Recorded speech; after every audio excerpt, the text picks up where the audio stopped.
Hey guys, today I'm proud to present to you my largest LEGO MOC as of right now, which is actually from the Star Wars show The Mandalorian. In episode 4, titled Sanctuary, Mando and Baby Yoda hide out on a planet, which is also the planet that this scene takes place on, meet Cara Dune, and protect a village from an ATST raider assault. This build displays the scene where the ATST shows up and the villagers begin to fight against it. I'd like to give a big thanks to LEGO SW Pro because they also built this exact same scene a few months ago, I think, and I took a ton of inspiration from what they made. I'll leave a link in the description to the Instagram page that you should totally check out because there's a lot of cool stuff there. Anyways, including the border of this MOC, it measures 48 by 68 studs, which if you multiply those gives you a total surface area of 3,264 studs. This build took me almost a month to complete and I am so happy with the final result. Without further ado, after this really long intro, let's check out the build.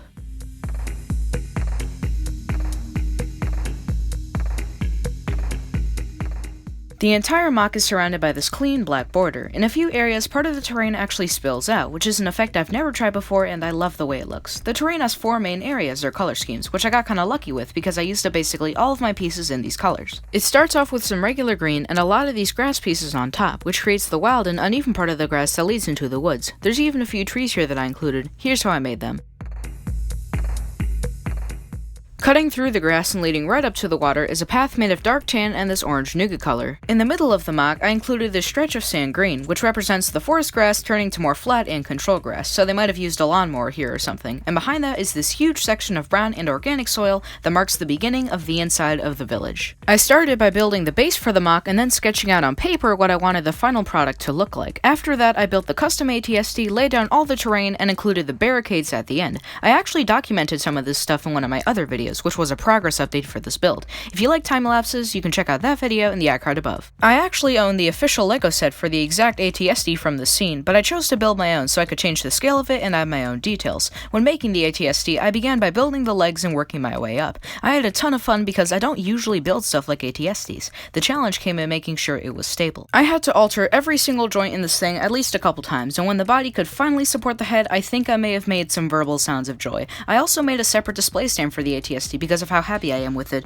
I'm thinking of making an entire video dedicated to it, in which I'll go over the techniques I used to build it with and such, so we'll see what happens. Right by the feet of the ATST is the small pond which the villagers use to farm krill, and in the show, the ATST walks into the pond and sinks to the bottom of a pit which the villagers dug to trap it. I made it by using some of these headlight bricks and attaching plates to them. Then I threw a bunch of these transparent blue studs into the hole. These little things are baskets, which there are just a ton of in the village. I'm really happy with how the pond turned out, and I think it adds a lot to the build. On either side of the pond, I included these barricades, which the villagers set up to make sure the ATST can only walk into the pond and nowhere else. Honestly though, the ATST could trample these if it wanted to, but that's neither here nor there. I used a combination of these LEGO Technic rods and circular bricks and attached them so they form crosses. It took me a while to figure out how to make them. Now let's move on to the last portion of the build, which is the Village Barricades. And this is a big mess of different techniques, I guess. I don't really know what to call or how to explain this, so I will try my best. For parts of it, I leaned these contraptions onto rods. I attached some clips to the bottoms of tiles and put more rods into the clips. Then in the spaces in between the clips, I actually slipped in some more rods, which covers up the gaps.